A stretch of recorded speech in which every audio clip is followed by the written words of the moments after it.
Պարոն Սիմոնյան, դուք իշխանության ամբողջ ճիշտ ազգային ժողովի ամբողջ կառավարման ընթացքում Սիրում եմ, որ ամենայով ինձ հետ կապված ինչ-որ հարց եք տալիս, արդեն լավ։ Դուք ամենաշատն եք խոսել այն թեմաներից, որոնք իշխանության շատ ներկայացուցիչներ չէին ուզում առաջինը լինել եւ այդ հարվածները իրենց վրա վերցնել։ Այս ընթացքում դուք պարբերաբար ձեր անսահման ամենայով ասեմ հավատարմությունն եք հայտնել Նիկոլ Փաշինյանից։ Ուրեմն ի՞նչն է պատճառը, որ այդ հավատարմությունը չգնահատվեց, ձեզ ինչ է չներեց Նիկոլ Փաշինյանը, կամ թիմը ինչ չներեց ձեզ, եւ դուք արդյոք չեք հիմա ափսոսում, երբ որ հետ եք նայում, որ պետք չէ գուցե այդքան շատ ձեր ուսերին վերցնել եւ հարվածները ձեր վրա վերցնել։ Ես ոչ մի բանի համար չեմ ափսոսում, ընդհանրապես կյանքի ընթացքում ոչ մի բանի համար չեմ ափսոսում։ Եղել է ծանր օրեր, եղել են անձնական ծանր իրավիճակներ, բայց այդ այնա, ինչ որ կառուցել է Ալեն Սիմոնյանին եւ ես այդտեղ կանգնած չէի ելնի, այս դահլիճը չէի կարողանա բացել եւ դուք ինձ այդ հարցը չէիք տա, եթե ես այդ ճանապարհը չանցնեի։ Ես որևիցե բանի համար չեմ ափսոսում։ Ինչ վերաբերում է ինչ չի ներվել, ինչի մասին է խոսքը, ես ձեզ խնդրում եմ, կրկնում եմ, դուրս եկեք, այո, կա այդպես տրամաբանություն, դա դեպքերը պատմության մեջ շատ են, բայց իմ հարաբերությունը, իմ վերաբերմունքը, իմ նվիրվածությունը դա իմ որոշումն է, իմ տեսակն է եւ ես ասել եմ ու նորից եմ կրկնում, իմ քաղաքական գործունեությունը դա Նիկոլ Փաշինյանի քաղաքական գործունեության հետ համատեղ գործունեություն է։ Ես չեմ տարանջատում, չեմ տարանջատել ինձ որևիցե դեպքում, ես շարունակելու եմ պաշտպանել իմ թիմին, շարունակելու եմ պաշտպանել այն գաղափարներ, այն սկզբունքները, որ ես ունեմ, մենք ունենք եւ չեմ ուզում, որ դուք պաշտոնի հետ պայմանավորեք, որ դա, չգիտեմ, պատիժ էր, դա պատիժ չէր, ես իմ ծառայությունը կատարեցի, ես լավ կատարեցի իմ ծառայությունը, ես, այսպես ասած, պարզ ճակատով եմ ավարտում ես փուլը եւ կապրենք, կտեսնենք, թե հետագայում ինչ կլինի, չեմ բացառում, որ կարող է ընդհանուր, ասենք, մոտակա, չգիտեմ, ինչ-որ ժամանակահատվածում ընդհանրապես որևիցե քաղաքական պաշտոնով զբաղված չլինեմ, որևիցե բան չեմ բացառում, բայց մի մտցրեք դա ինչ-որ անձնական դաշտ նեղացվածությունը, հա, տեսակ վարչության նիստին չգնաց, անձնական առիթ ունեի, վարչության նիստին չէի գնացել, 5 լրագրող զանգել, ասում այդ վարչության նիստին, որ չեք գնացել, ուրեմն Ալեն Սիմոնյանը բան թեթև էր հագնված, ուրեմն լուրջ չի վերաբերում, հասկանում եմ, որ տենց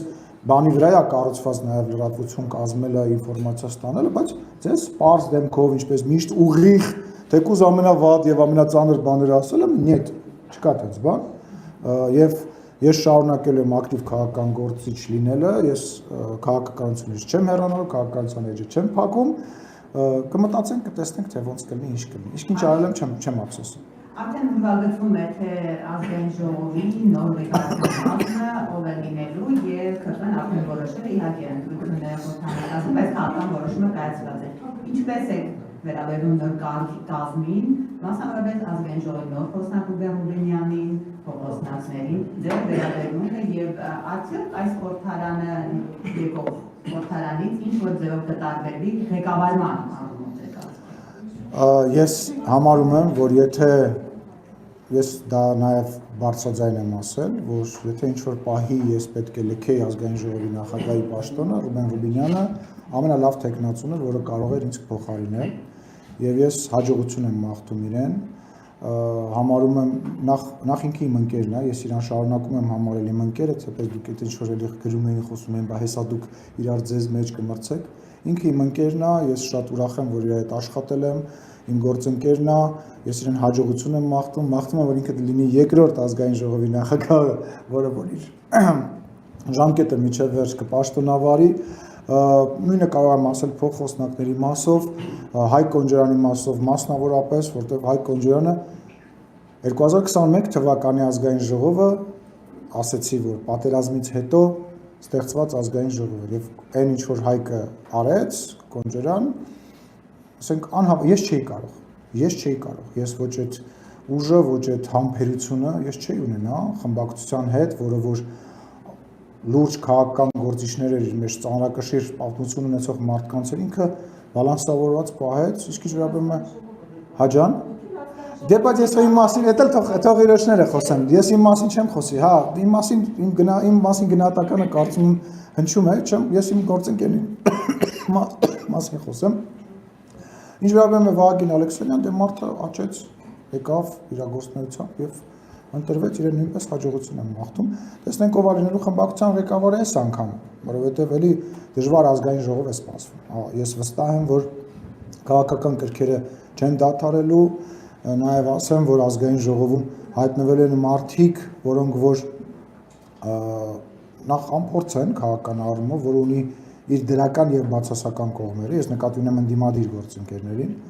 ունի իր դրական կողմը այն առումով, որ հələ ամեն ինչ կորսված չէ եւ կարելի է ինչ-որ քաղաքական գործիչի մեջներից վստահեմ լուրջ քաղաքական գործիչներ կարող է բան գան,